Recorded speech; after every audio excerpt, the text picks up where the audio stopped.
Happy Monday, everyone.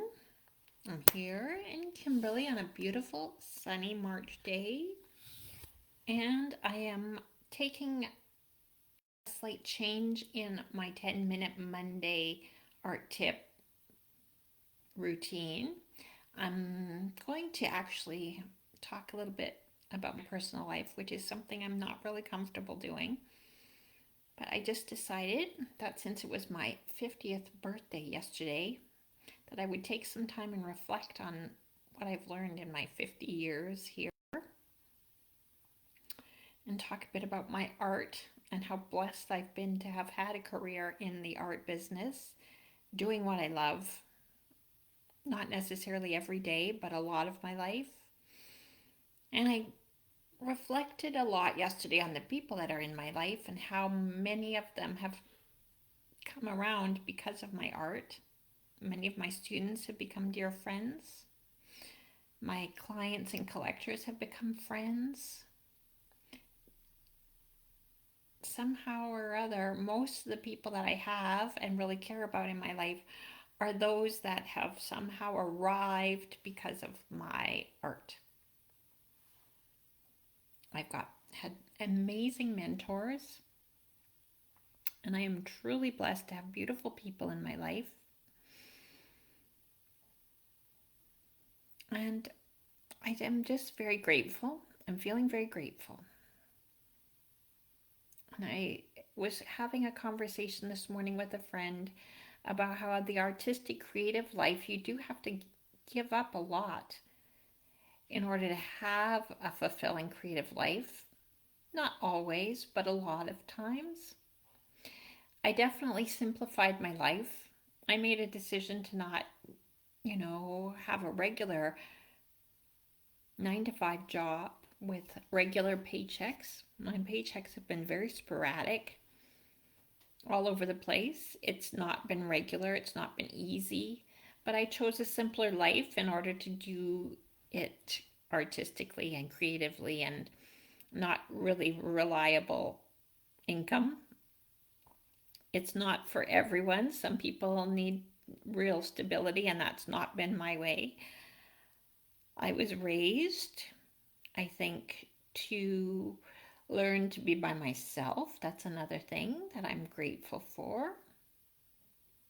I had a pretty quiet upbringing, but I did lots. We traveled lots, and I was able to be on the water a lot. My parents had a motorboat. My teenage siblings loved to go water skiing with all their friends.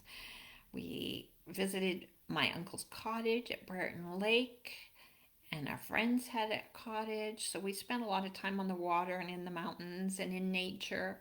That was part of my upbringing, which I am so glad for. My upbringing was not in a house full of art.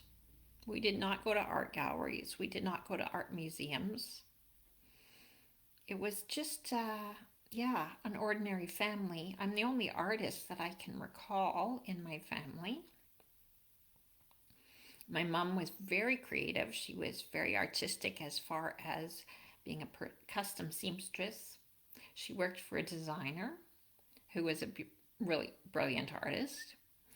My parents owned a fabric business when I was growing up, so that was fun. My mom taught me to sew.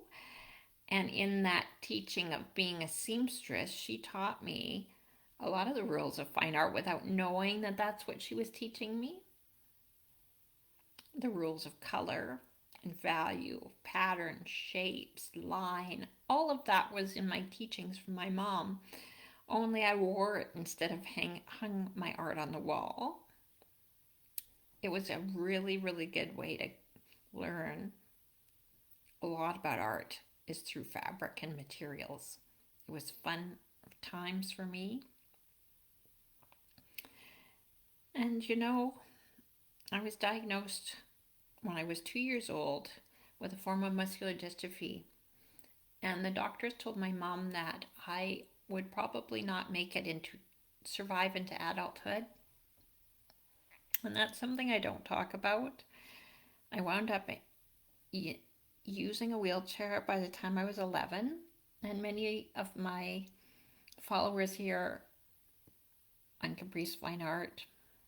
My friend Jolie, they will all remember me when I was young and I was walking, and then suddenly I wasn't. So those were different times. I'm now 50, and I definitely lived into my adulthood. And believe me, I have lived.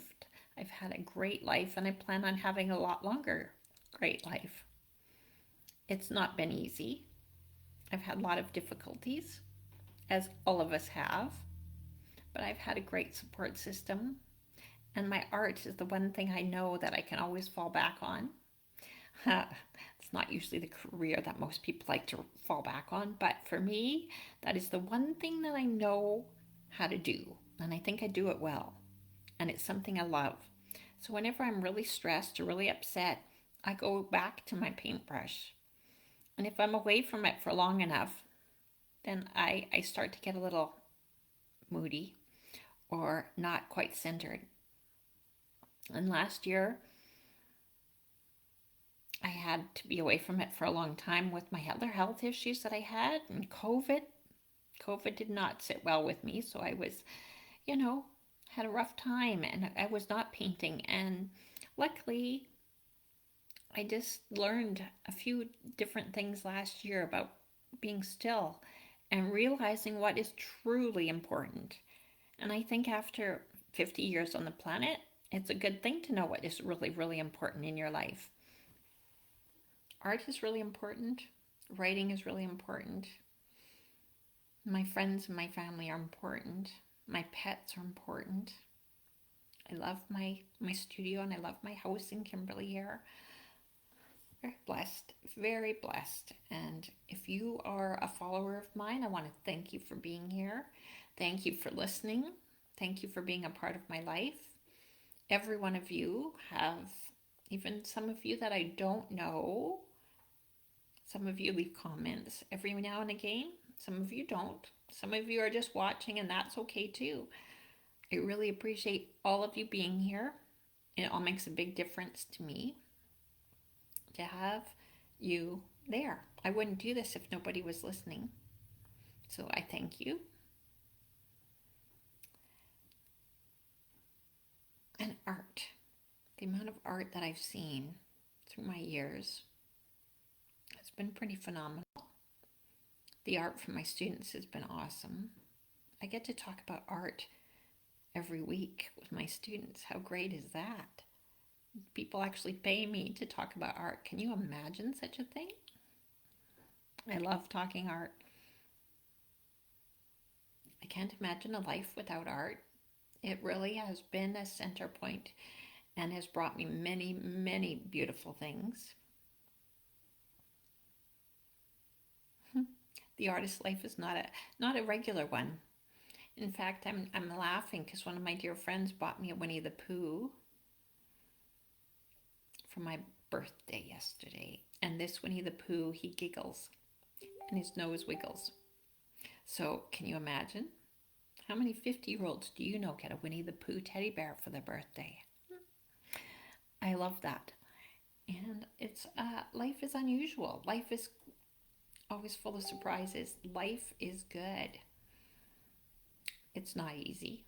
Last year was definitely not easy. I'm glad that's behind me. Glad my 40s are behind me. I'm looking forward to my 50s. How about you? Were your 50s really great? Tell me about it. Tell me about what you learned. What's your takeaway from your 50th year? I want to hear all about it. Tell me what you're working on now. What are you creating? What is inspiring you right now?